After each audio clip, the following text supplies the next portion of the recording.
All right, welcome guys. This is our first video of a lecture series on applied statistical methods.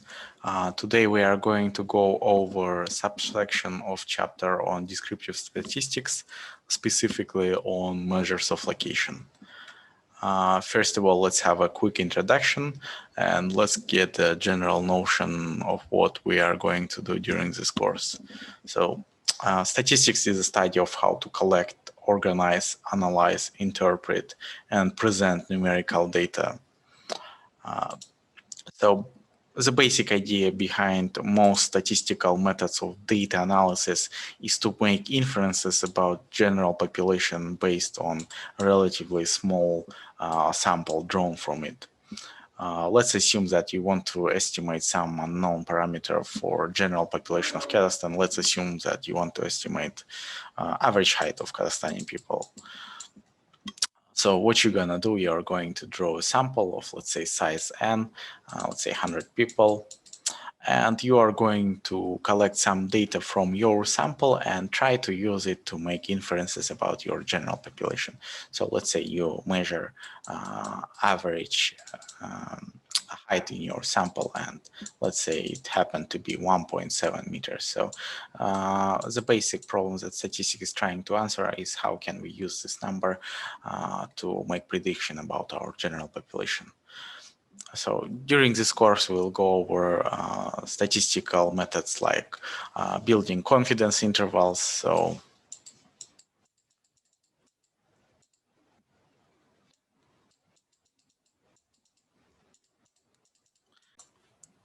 let's say we would like to build 95% confidence interval for our example here. And let's say that this interval happened to be an interval from 1.7 minus 0.2 to 1.7 plus 0.2. So we'll get into the details of calculation of this plus minus number later on in this course. So here is our 95% confidence interval. So that interval is going to cover true population mean mu with a probability of 95%. During this course, we'll also be studying hypothesis testing. So let's assume that you are testing a claim that average height of people in Nur-Sultan is higher than average height of general population in Kazakhstan. Let's assume that according to some old data, you already know that average height of Kazakhstani population is, let's say, 1.6 meters. Let's assume that you have drawn a sample from your city Nur-Sultan and average height in your sample happened to be, let's say, 1.9 meters.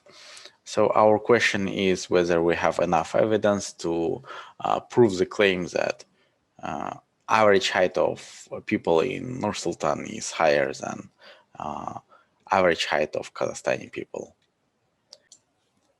Okay, we will also touch a bit of regression towards the end of the semester. So let's assume that we'll have some cloud of points here. And we'll be building a best fit line that is going to minimize the sum of the following distances between our best fit line and our points.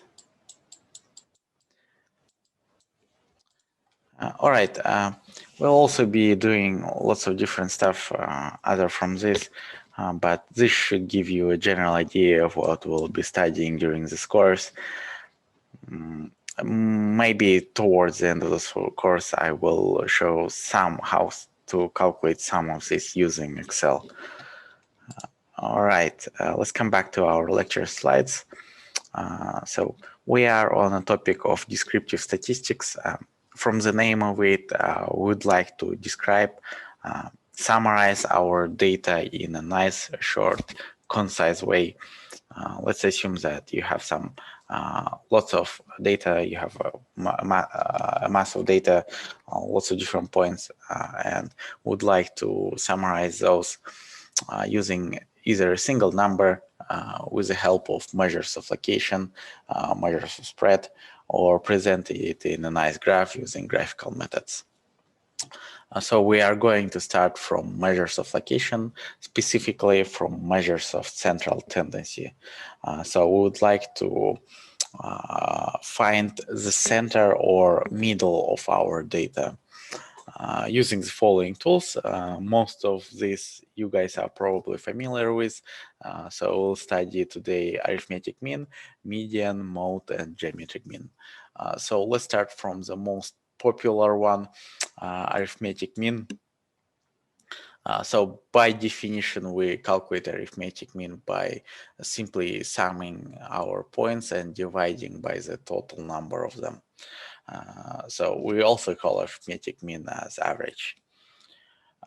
Okay, so here we have example for calculation of arithmetic mean. So we are summing all these values for birth weights and dividing by the total number of points we have, so 20 points. So here we found average value for birth weight of live-born infants in this hospital. Okay. Let's take a look at a couple of properties of arithmetic mean. Let's consider a sample from x1 to xn. We refer to the sample as an original sample. We also have another sample of yi's. Those are this is our translated sample. We calculated by summing a constant c to our values of xi's. All right, so a first useful property that we have, if we have translated sample, then average mean of translated sample is equal to the average mean of original sample plus this value of constant c. Okay, to show that, it shows why this is true. Let's take a look at average mean of our original sample. So this is sum of xi's over total number of xi's. All right, so average mean of our translated sample is calculated as follows: 1 over n and sum of yi's. So we can express yi as xi plus c. So we are going to get 1 over n sum of xi's plus sum of c's from 1 to n. So this is nc. Okay. So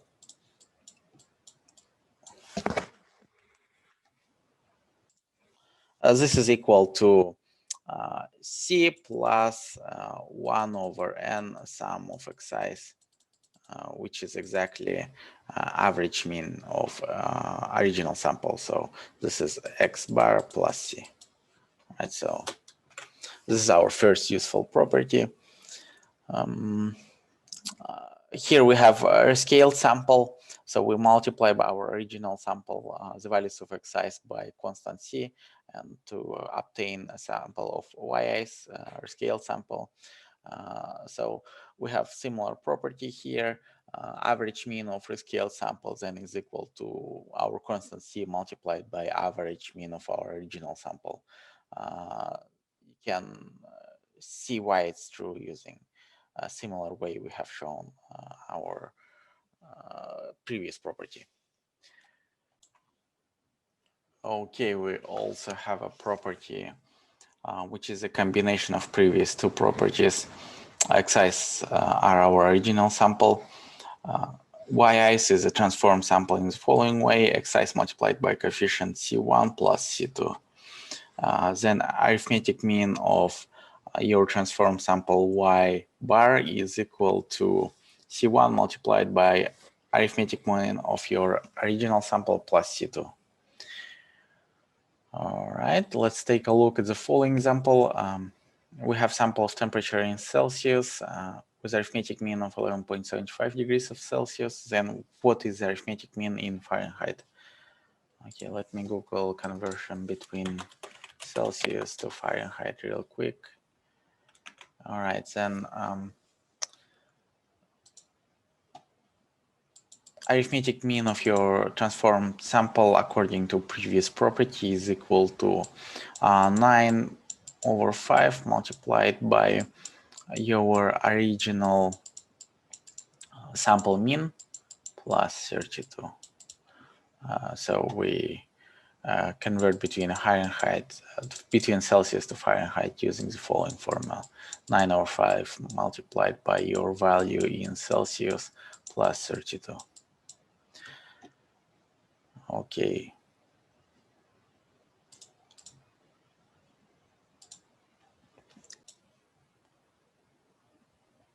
Okay, next measure of central tendencies that we're going to study is the median. Suppose there are n observations in a sample. If these observations are ordered from smallest to largest, then the median is defined as follows. So let's assume that we have our n observations here. We are going to order them from smallest to largest. So if number of observations is odd, so in our case here we have 5 observations, then median is simply the middle value, 2. If number of the observations is even, so let's say we have other observations here, then median is calculated as the average of the middle two values, so 2 plus 3/2. Okay.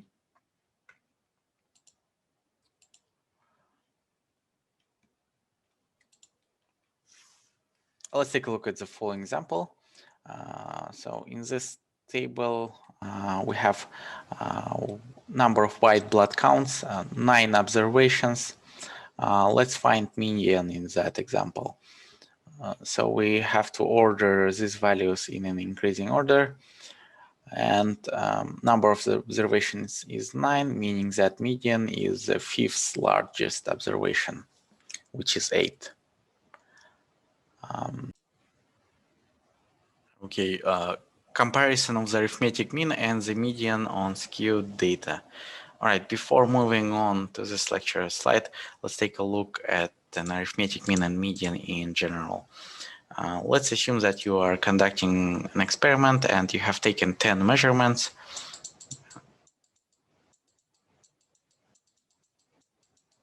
And the values of your measurements are here. Those are numbers from 1 to 9. And let's assume that you have made a measurement error and have a value of 10,000, which is an extreme outlier in our case. If we calculate mean in that case, the mean is going to be equal to something around 1,000.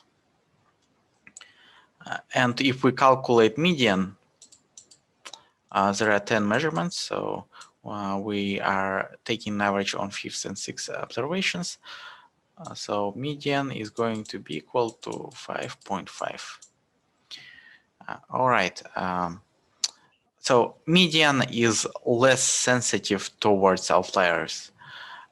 However, since median uses only the middle two values to calculate, or a single middle value if we have odd number of observations, by this reason, median is less sensitive towards the data itself. Okay. Now let's come back to our previous slide. 1 second.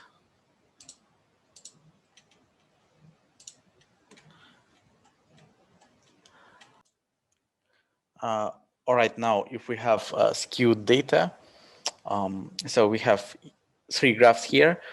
First one, our data is symmetric. In second one, our data is positively skewed. In the last one, our data is negatively skewed.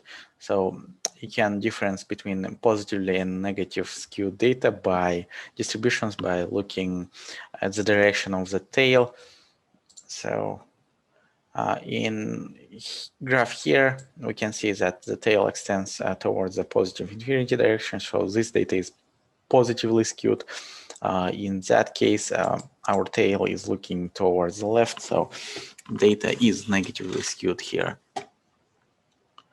All right, now let's compare arithmetic mean and median on those three graphs. In a case when we have symmetric data, our arithmetic mean and median are going to be approximately equal to each other. So mean is approximately the same as, is close to median in symmetric data case. In a case when we have a positively skewed data, let's take a look. Let's assume that we have 1,000 of observation of value 0. So I have 1,000 of zeros.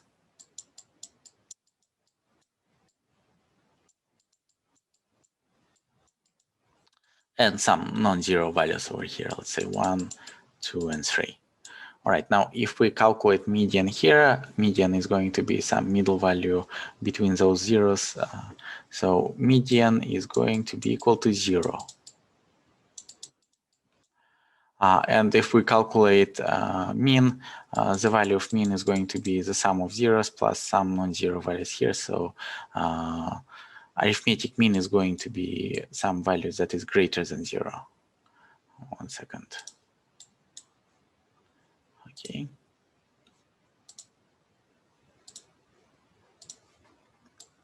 So this is some non-zero value, the value that is greater than 0. In a case when we have positively skewed data, then median is going to be smaller than mean. So mean is greater than median. In a case when we have positively skewed data. By the similar argument, we can see that median is going to be greater than mean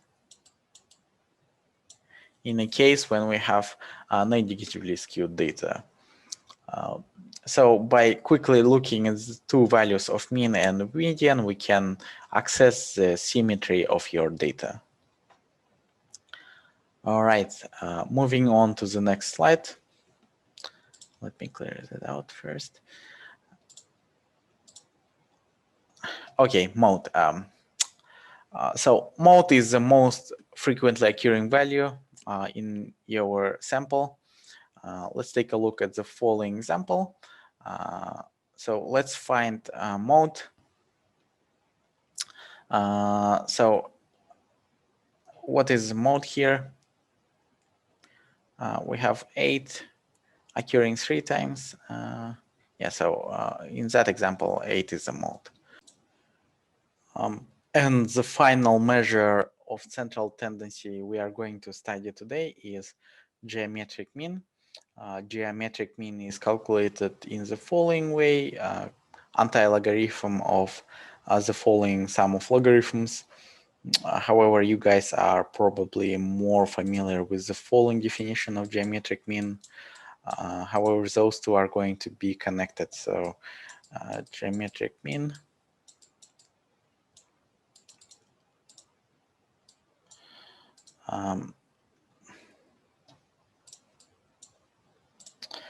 is calculated as if we have, let's say, n sampling points, x1 through xn, then geometric mean of those is going to be equal to the nth root of their product. 1 second.